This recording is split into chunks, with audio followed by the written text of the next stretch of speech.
Et si tout ce que je vais vous raconter était vrai? Et si depuis l'âge de 8 ans, quelque chose me suivait?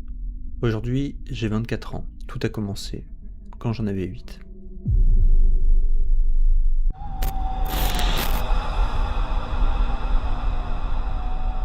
Alors, ça se déroule à l'époque où j'avais 8 ans. Donc à ce moment-là, on habitait en appartement. Et du coup, ce soir-là, j'avais invité une amie. J'étais avec ma sœur, c'était le soir, on avait invité une amie à dormir. Ouais, elle me dit qu'elle veut invoquer des fantômes avec nous.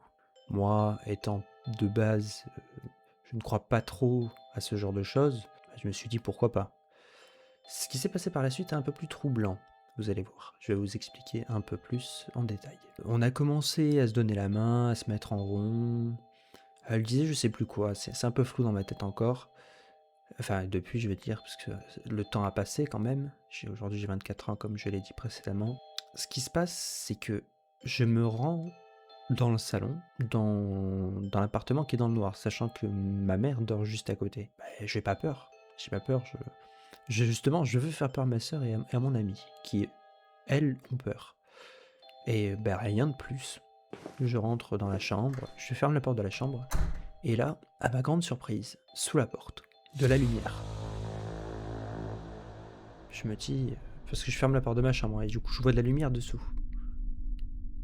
Je me dis, c'est bizarre, pourquoi il y a de la lumière?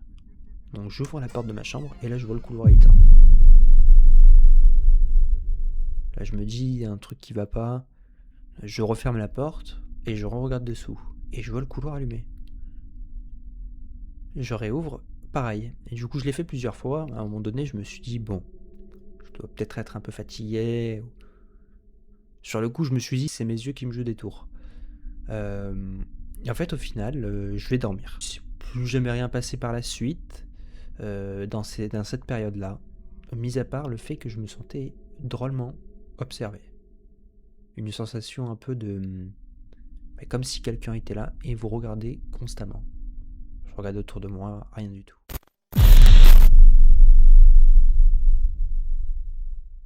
J'avais ce jour-là 13 ans. On emménage dans une nouvelle maison assez spacieuse. On déballe les cartons. Je déballe les cartons tranquillement. J'entends ma mère et ma sœur chanter. Jusque-là, rien d'anormal, nous sommes d'accord. Je ne m'alerte pas, mais c'est normal, elle s'amuse souvent à chanter. Je descends et tout, parce que j'ai fini. En tout cas, j'ai fini un carton ou deux. Et je leur dis, au fait, tout à l'heure, vous chantez quoi? Elles me regardent, perplexes. Ils disent, on n'a pas chanté tout à l'heure. Je dis si, je vous ai entendu et tout. Elles me nient les deux que non, elles n'ont jamais chanté. Et alors là, je suis là, je comprends pas trop, je dis bon d'accord, mais je vous ai entendu chanter, je suis sûr. Dans cette même maison, faut savoir qu'il s'est passé autre chose. Elles sont parties faire les courses, donc c'était quelques mois plus tard, peut-être même quelques semaines. Je suis tranquillement dans le salon, je suis assez geek, donc je joue tranquillement aux jeux vidéo. GTA Online, pour ceux qui sont curieux, sur PS3. Et puis là, à l'étage, j'entends, sachant que je suis seul dans la maison, j'entends des bruits de pas, de dessus, de ma chambre. Et j'entends les bruits de pas qui descendent jusqu'aux escaliers. Donc je tourne légèrement les yeux, et là, rien du tout. Les bruits de pas sont arrêtés devant les escaliers, là où j'avais visibilité, plus rien. Dans la cuisine, j'entends des bruits de verre. Et j'entends dans le KGB du bruit aussi. Je commence à avoir un peu peur et tout, je me dis, allez, faut pas avoir peur, si tu prêtes de l'attention à ce genre de choses, ça va continuer. Donc je continue, je rigole et tout, je fais genre je joue à GTA, je m'éclate et tout. Et quand du coup ma mère et ma soeur sont revenues des courses, je leur ai raconté. Donc personne m'a cru bien évidemment, sinon ce serait trop facile. Mais du coup j'ai dit, suite à ça, j'ai dit à ma mère, quand vous partirez quelque part, je viendrai avec vous, je ne resterai plus jamais seul dans cette maison. Une nuit, je dors tranquillement, du coup, dans la chambre avec ma soeur, parce que suite à ça, j'avais eu beaucoup peur de dormir seul, ce qui est logique du coup, parce que quand il se passe des choses comme ça, t'es rarement rassuré. Du coup, je dors avec ma soeur à ce moment-là. On va dormir. Elle a une chambre qui est quand même relativement grande. Puis j'étais tranquille dans mon lit, et puis d'un coup, je sais pas pourquoi, je me réveille. Et là, je sens que quelqu'un me regarde, et je me lève. Et là, je vois ma soeur, tête vers le bas. Elle avait les cheveux coupés au carré à peu près quand elle était jeune. Elle était habillée de la tête aux pieds, alors que elle était en pyjama en dormant. Elle est habillée, collant gris, rayé noir avec des étoiles, chaussures en cuir, manteau en cuir, enfin voilà, tout en noir. Et bizarrement, elle regardait le sol. Donc je trouvais ça un peu bizarre, mais je me dis, bon, elle est somnambule. Ça peut arriver, ça arrive à plein de gens. Donc je m'approche d'elle, méfiant, avec la main devant moi, parce qu'il fait noir. Puis plus je m'approche, et plus j'ai froid. Je dis, ça va? Il faut aller se recoucher. Et elle dit rien, et je me rapproche, et là d'un coup, j'entends quelqu'un ronfler. Je me retourne, et là, je vois ma sœur, dans le lit, en pyjama. Je me dis, c'est quoi ce délire? Je me retourne, il n'y avait plus rien devant moi. Et à ce moment-là, je peux vous dire que la peur l'emporte sur le reste. Je suis vite allé éclairer la lumière. J'ai réveillé ma sœur, et je lui ai raconté. Et du coup, on est resté réveillés toute la nuit.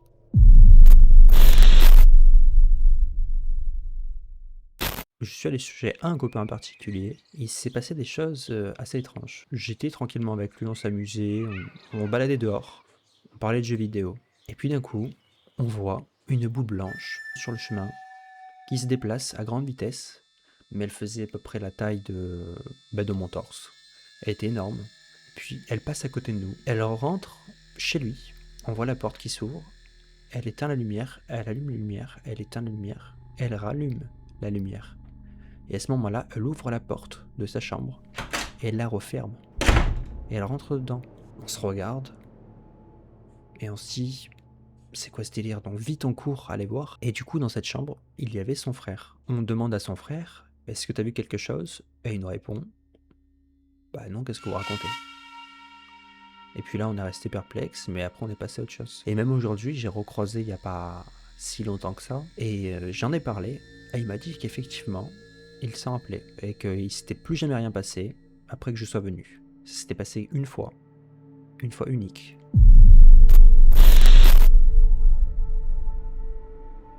J'ai déménagé une fois après cette maison. J'ai déménagé une deuxième fois, et dans cette maison où j'ai déménagé, j'y ai vécu pendant 2 ans et demi. J'avais 16 ans à cette époque-là. Ce qui se passe, c'est que c'est le dernier jour, on déménage, on a déménagé tout, la maison est vide. Et du coup, je vais aux toilettes. Et ils m'attendent tous en bas, dehors, pour fermer et pour partir. Et puis je suis aux toilettes, et puis d'un coup, comme ça, sans prévenir, le papier de toilette devant moi, je le regarde à ce moment-là, le papier de toilette devant moi se déroule. Alors, je vais vous expliquer comment c'était fait. Le papier toilette est accroché sur une sorte de barre contre le mur qui tient le papier et du coup, je le déroule. Et ben là, le papier toilette, sans raison apparente, je ne touchais pas le papier toilette. Il pouvait pas rouler tout seul. Et ben il s'est mis à se dérouler sur le sol. Et alors là, j'étais surpris. Mon premier réflexe, ça a été de dire merci. C'est pas très normal, je sais, mais voilà. Du coup, suite à ça, on a déménagé dans cette nouvelle maison qui fait, elle aussi, 200 mètres carrés. Donc, sachant qu'elle avait été coupée, entre parenthèses, en deux, on avait la plus grosse partie de la maison. Il y avait une partie de la maison qui était coupée dans le sens qu'on avait juste mis une porte contre l'entrée du couloir, à côté des toilettes, pour condamner le truc en attendant. Parce que du coup, c'était pas encore ça. Il n'y avait pas de séparation officielle. On aménage, on y rentre, on avait mis toutes les affaires, etc. Vient dormir le soir, donc il n'y a que ma mère et moi. Je vais vous expliquer le contexte de cette maison. Alors déjà, on arrive sur cette maison. Une maison très peu éclairée, parce qu'elle est à la lisière, on va dire, de la forêt. Donc il y a beaucoup d'arbres, donc ce qui fait beaucoup d'ombre. Il y a un tombeau familial juste en face de la maison.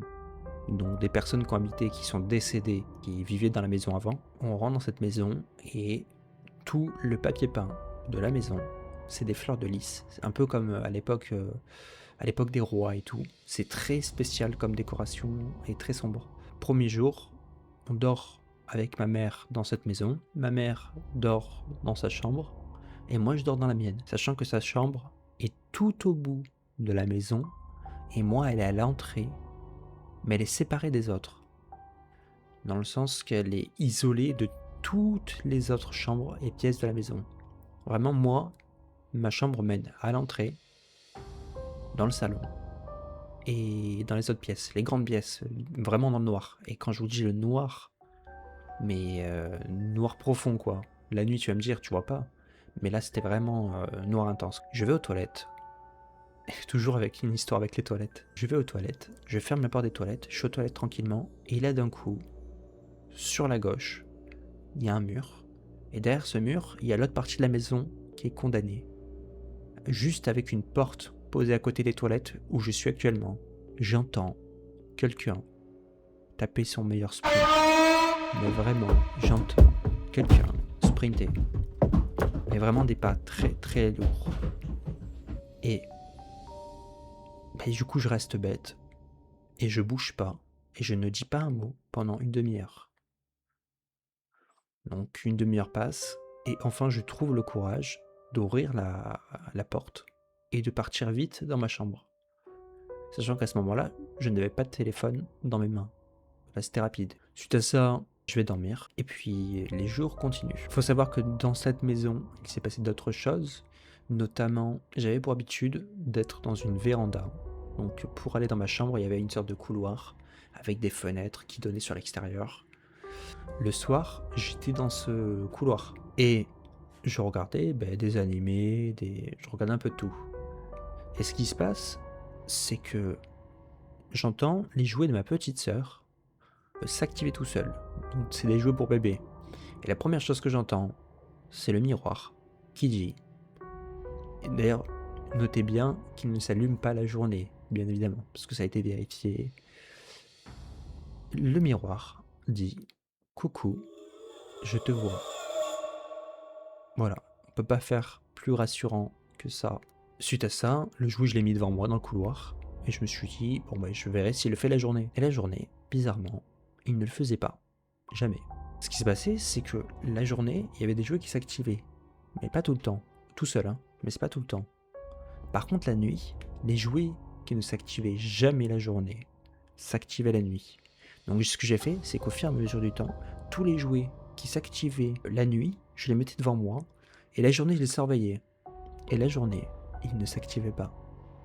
Donc ce qui se passe, c'est que je me suis retrouvé avec une dizaine de jouets qui s'activaient uniquement la nuit. Et le plus fréquent, c'était le miroir. Donc voilà. Et du coup, pour C'est pas bizarre, j'avais essayé de me renseigner auprès du propriétaire. Et le propriétaire m'avait dit non, il n'y a rien dans cette maison. Enfin, t'as dû halluciner. On a fait une fête, le propriétaire était invité. Et il avait bu à ce moment-là. Et je lui repose la question. Et il m'a répondu à ce moment-là, oui, il s'est bien passé des choses. Il a dit je dormais dans une chambre. Et d'un coup, dans l'encadrement de la porte, je vois mon grand-père. Alors que son grand-père était décédé.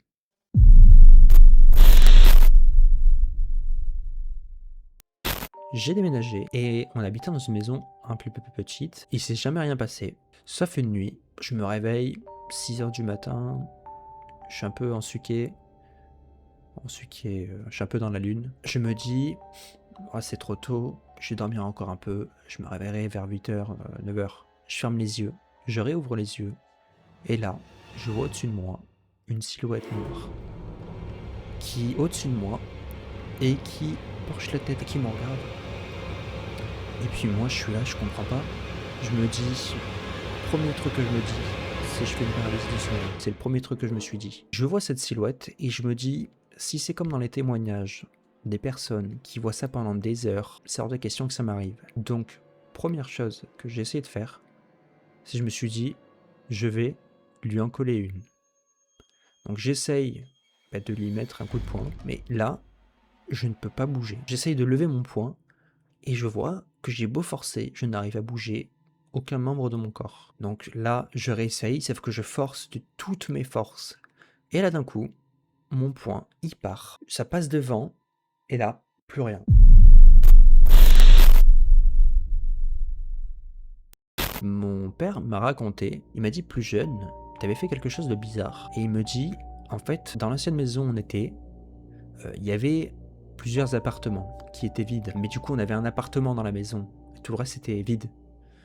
Et du coup, le propriétaire avait dit à mon père, va récupérer des affaires dans l'appartement d'au-dessus. Mon père y était allé naturellement, avec moi. Et puis là, mon père récupère les choses. J'avais 4-5 ans à ce moment-là. Mon père me voit que je me tourne et que je regarde le lit dans une chambre et que je dis à mon père, mot pour mot, papa, pourquoi il y a une vieille dame allongée dans le lit?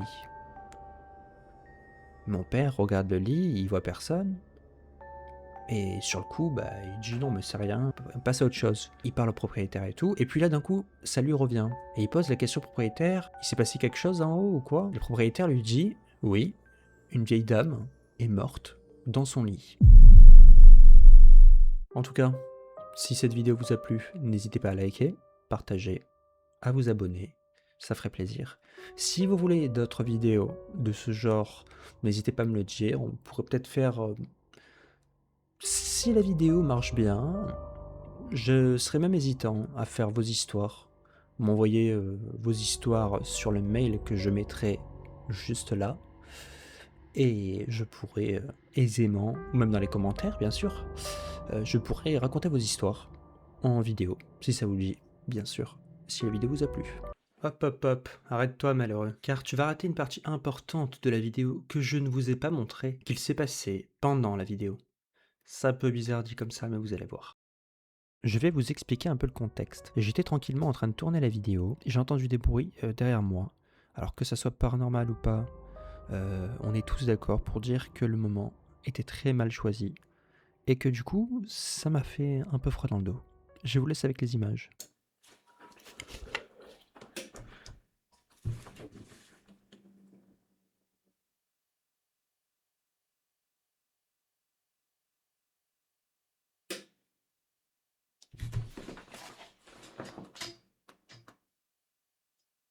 Pour une chambre, je trouve. Je suis dans la chambre à ce moment-là, on dort, et puis je me réveille, je sais plus comment, j'ai les yeux fermés,